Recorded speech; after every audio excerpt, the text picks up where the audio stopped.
Hai semua, kembali lagi di Autonet Max dengan saya Satria Katana dan saya lagi ada di Pulau Dewata, Bali.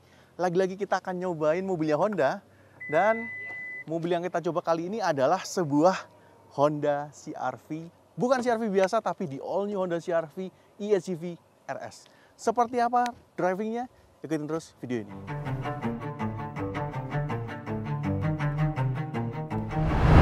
Oke, jadi ini esensi dari video kali ini, yaitu adalah driving sebuah all new Honda CR-V generasi ke-6 RS e-HEV ya, atau hybrid. Nah, kita akan buktikan apakah masih sesuai dengan namanya, comfortable runabout vehicle, karena ternyata habis dirasain agak beda nih karakternya. Oke, pertama kita mulai dari ergonomi dulu. Posisi duduk, yang pertama kali saya mau bahas ya. Kalau dibandingin dengan yang generasi kelima atau yang CR-V Turbo ya, rasa-rasanya emang beda. Kalau yang lama tuh berasa kayak sedan banget. Saya paling ingat tuh waktu kita bandingin ya antara si Zenix sama CR-V di awal tahun ini, itu kerasa banget kalau Zenix lebih berasa SUV, malah CR-V lebih berasa kayak sedan atau MPV karena dia kapasitasnya kan turun ya. Nah di sini rasanya agak sedikit di lifting ya, dinaikin nih. Rasanya udah nggak sesedan yang generasi sebelumnya. Tapi emang ada beberapa faktor yang berpengaruh terhadap rasa berkendara ini. Pertama, dia dashboardnya emang desainnya udah beda. Dia dashboardnya udah desain yang Honda kekinian lah ya. Dia bikin garisnya itu agak lebih pendek, head unitnya floating, dan dia kapasitasnya kalau yang lama tuh sloping banget, turun banget. Yang ini sebenarnya masih agak sedikit sloping ya, tapi dia masih kelihatan garisnya. Jadi kita udah duduk paling rendah. Karena saya juga suka duduk yang model tenggelam gitu ya, dalam in-car banget, dalam mobil. Dan di sini kap mesinnya masih kelihatan. Atau ya tim Honda sempat nyebut bahwa ini emang disengaja. Desain seperti ini emang dibuat biar untuk memudahkan orang buat tahu ya si moncong depan mobil itu seberapa ukurannya. Mungkin buat cewek ya yang mungkin merasa lebih pede kalau bisa kelihatan kap mesinnya, ini adalah opsi yang menarik. Pilar A-nya kecil dan dia sudut untuk kaca depannya ini ternyata katanya teman-teman Honda itu dibikin lebih lebar. Kalau nggak salah sekitar 4,4 derajat lebih lebar dibandingkan dengan versi yang sebelumnya. Nah, visibilitas tentunya juga bagus ya. Kaca spion sampingnya juga cukup gede, lihat ke belakangnya enak, lihat ke depan enak. Kaca spionnya sayang yang tengah belum elektrokromatik. Dan kita kalau fokus nyetir ke depan emang kelihatan lebih fokus. Kenapa? Karena ada head-up display-nya di depan dan ukurannya lumayan. Nggak gede banget tapi beberapa informasi yang penting sudah ada. Pengaturan kursinya juga sudah bisa dikatakan leluasa ya. Dia udah elektronik juga, dia bisa maju mundur, naik turun, ada lumbar supportnya juga. Dia setirnya juga bisa tilt dan teleskopik, ada memory seat-nya juga. Jadi kalau kita dapetin posisi yang paling pas buat kita di mobil ini tuh nggak terlalu susah. Nah berikutnya, salah satu improvement yang kita rasain langsung ya di mobil ini tuh adalah untuk NVH. Pertama untuk noise ya. Di sini yang kelihatan mata waktu mungkin kalian kalau kepengen nonton video detailnya itu Bang Audi udah pernah bikin, itu detail banget sampai 23 menit ya. Kalian bisa cek videonya di pojok sana. Salah satunya adalah karena dia ada active noise cancellation-nya lah, active noise control-nya di sini. Ada 1, 2, dan 3 di belakang. Dan kita ngerasain banget bahwa suara samping, ya kalau kita ngomong suara sampingnya isolasinya bagus banget, enggak, karena di segmen ini ada yang lebih bagus, Mazda masih lebih kedap ya. Tapi dibandingkan CR-V yang sebelumnya, ini berasa banget improvement. Terutama juga road noise-nya, suara bannya, suara mesinnya, ini jauh lebih improve dibandingkan dengan si CR-V yang generasi sebelumnya. Jadi ini patut kita apresiasi ya kalau kita bandingkan dengan generasi sebelumnya. Nah, berikutnya setelah kita bahas masalah soundproofing, tentunya untuk masalah comfort itu yang penting juga masalah bantingan. Dan jujur aja ya, dibandingkan dengan CR-V yang lama, bantingannya ini terasa lebih kaku. Dan Honda mengakui ya, karena di beberapa presentasinya mereka menyebutkan bahwa banyak aspek di bodi kaki-kaki mobil ini itu dibuat lebih rigid 15%. Jadi emang kerasa banget kalau mobil ini tuh lebih kaku dibandingkan dengan CR-V yang lama. Bahkan CR-V yang lama tuh Grady juga pernah bahas ya, kayak sebuah Innova Reborn tapi versi monocoque. Ya sekarang sebenarnya Scenic ya. Dan di sini dia malah jadi lebih kaku. Tapi emang dengan dia lebih kaku ini, handlingnya juga nggak dikorbanin jadinya. Handlingnya juga masih enak. Untuk setir dia juga cukup direct dan enak buat manuver ya. Pagi ini mobil bukan mobil yang kecil ya, mobilnya sekitar 4,7 meter. Dan untuk manuver juga mobilnya masih enak, masih fun dan kita pede bawanya. Nah, balik ke suspensi, salah satu yang juga berpengaruh tentunya adalah di ban. Kenapa? Karena kalau yang versi lama dia pakai 18 inci dengan profil 60. Yang sekarang digedein jadi 19 inci tapi ya lebih tipis dengan profil 55. Jadi pasti berasa untuk bantingannya. Sedikit lebih kaku tapi bukan yang sampai harsh banget yang gubrak-gubrak, enggak. Kita masih bisa menikmati tapi sedikit karakternya jadi mirip kayak Mazda CX-8 mungkin ya secara bantingan. Tapi mungkin untuk mobil ini sedikit lebih kaku. Jadi antara tengah-tengah kayak CX-5 sama CX-8 ini kayak di tengah-tengahnya aja gitu. Nah, untuk teknologi hybrid, karena yang kita tes kali ini kan emang varian RS ya, jadi teknologi hybridnya. Tentunya kalau kita ngomong spek ya kalian pasti udah tahu ya, kita akan juga lampirin speknya 207 PS, 335 Nm. Itu kalau kita ngomong angka di atas kertas saja, tenaganya lebih gede dibandingkan dengan Santa Fe diesel. Torsinya mirip-mirip sama Innova Reborn lah, di bawahnya dikit lah ya. Kalau nggak salah Innova Reborn tuh di angka 350-an. Nah, kalau kita lagi jalan santai kayak gini, kita pasti akan memanfaatkan motor listriknya. Tapi kalau kita butuh akselerasi, seperti gini, nah mesin akan membantu intervensi. Dia akan membantu untuk support motor listriknya sehingga kita bisa akselerasi lebih cepat ya. Tapi kalau city driving aja, jalan-jalan santai, didominasi oleh motor listriknya. Dan ternyata waktu kita dijelasin ya sama teman-teman Honda, karakter hybridnya dari Honda ini emang sedikit beda. Kalau kalian ingat ada teknologi IMMD ya, atau Intelligent Multi-Mode Driving. Nah, eSUV ini adalah pengembangannya, lebih disempurnakan lah istilahnya. Sedikit beda dengan punyanya Toyota. Kita nggak akan ngomong teknis banget, tapi emang ada perbedaan skenario dalam tanda kutip ya, di mana eSUV ini akan memprioritaskan untuk motor listriknya untuk dipakai selama mobil ini dijalankan. Sedangkan untuk engine mode itu hanya akan terjadi waktu kita cruising. Jalan santai, mungkin ngetol gitu ya, dimana kita jalan sekitar 80-100 km per jam dan cruising santai, putaran mesinnya juga jadinya cukup bisa dikontrol, itu dia akan pindah ke engine mode.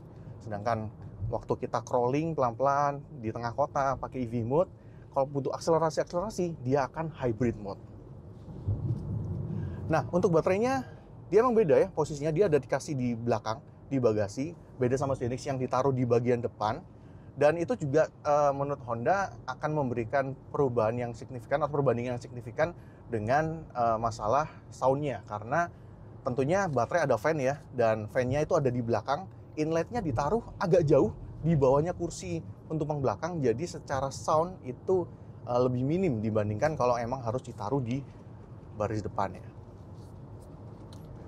Baterainya sendiri dia punya kapasitas 1,06 kWh, sedikit lebih kecil dibandingkan dengan Zenix, tapi ya masih ada di angka 1 kWh, kurang lebih lah dengan mobil-mobil hybrid pada umumnya.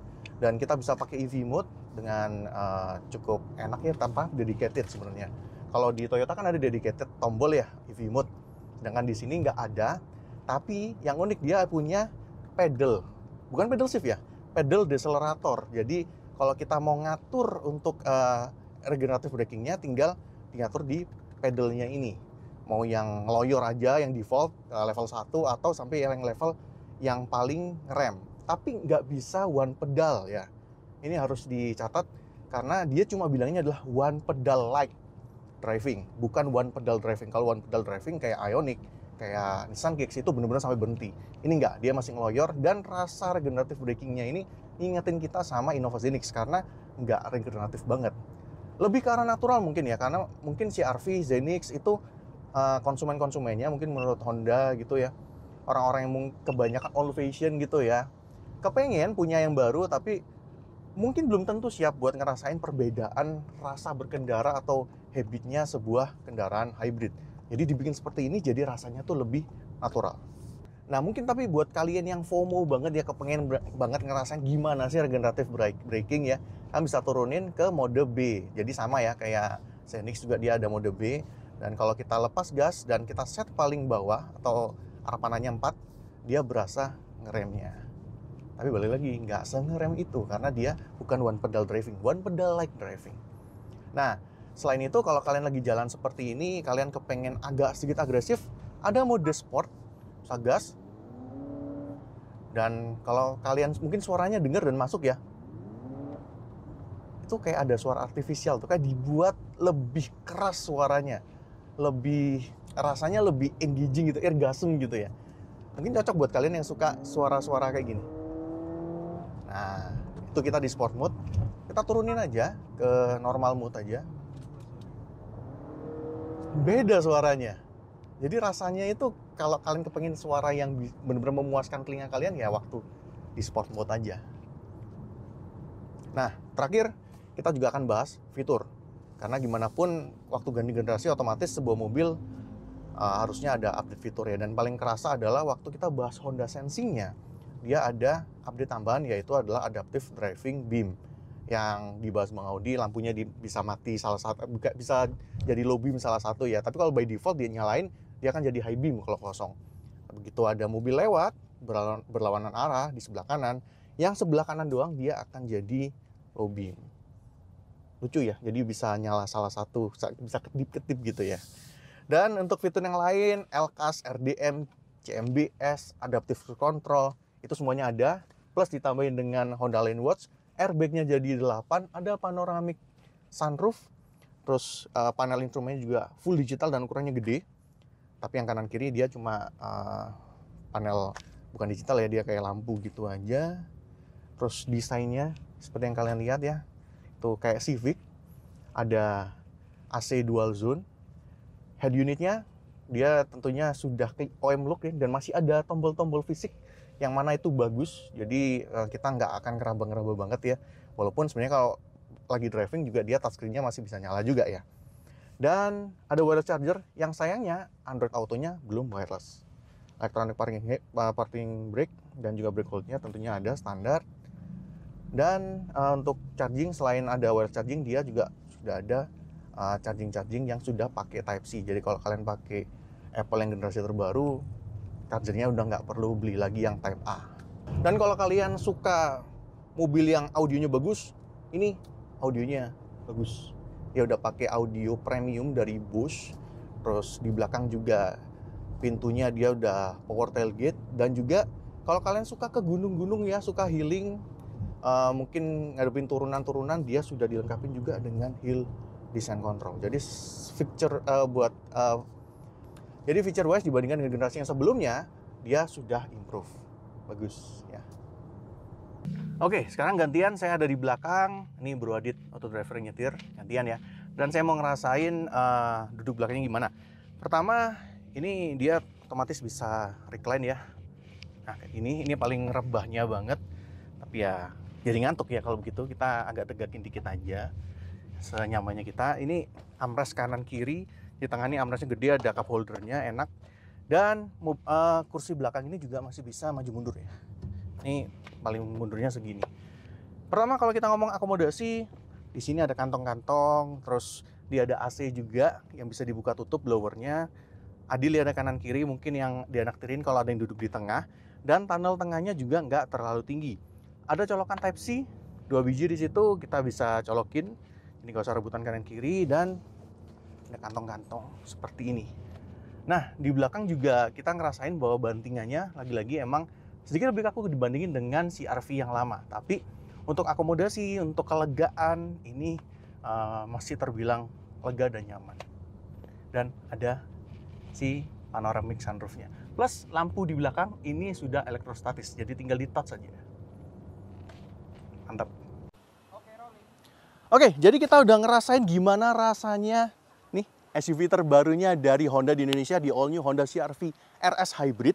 Dan sebelum kita bahas kesimpulan, saya mau ngingetin harganya sekarang udah naik ya, 5 jutaan, sekitar 804,9 jutaan di Indonesia, di Jakarta lebih tepatnya ya. Jadi naik sekitar 5 jutaan dibandingkan dengan di Gias kemarin. Nah, sekarang kesimpulannya buat siapakah SUV ini? Pertama, tentunya untuk kalian para loyalis Honda, karena Honda juga udah ngeklaim bahwa 80% yang beli itu adalah loyalis Honda. Mau itu nambah, mau itu ganti, ya udah loyalis Honda atau keluarganya Honda, udah pernah pakai Honda. Yang kedua, kalian yang ingin ngerasain sebuah mobil hybrid, tapi kepengennya Honda juga. Jadi karena di Indonesia, mobil hybrid dan Honda itu hanya ada di opsi mobil ini. Jadi satu-satunya opsinya yang mobil ini. Dan ketiga, kalau kalian kepengen sebuah SUV 5-seater ya, bukan 7-seater, 5-seater, elektrifikasi hybrid dengan rasa berkendara itu yang baru. Karena di sini dia punya teknologi hybrid yang baru, rasa berkendaranya itu beda, bantingannya beda, steeringnya beda, dan juga fitur-fiturnya diperlengkapi di sini. Tentunya kalian layak untuk nyobain mobil ini. Silahkan mampir ke dealer-dealer Honda, mungkin kalau di Surabaya di Honda Surabaya Center juga bisa mampir-mampir, dan kalian bisa ngerasain langsung seperti apa rasa berkendaranya. Karena ya gimana pun, testing is believing. Kalian nyobain, kalian bisa dapat gimana impresinya. Oke, kayaknya itu aja dari AutoNet Max kali ini. Thank you buat teman-teman yang udah nonton sampai akhir. Kalau kalian suka dengan video ini, boleh like dan juga share komentar kalian di bawah, kita diskusi bareng, share ke teman-teman kalian, dan juga mampir ke sosmed dan juga websitenya AutoNet Max. Oke, itu aja, sampai ketemu di video selanjutnya. Bye-bye.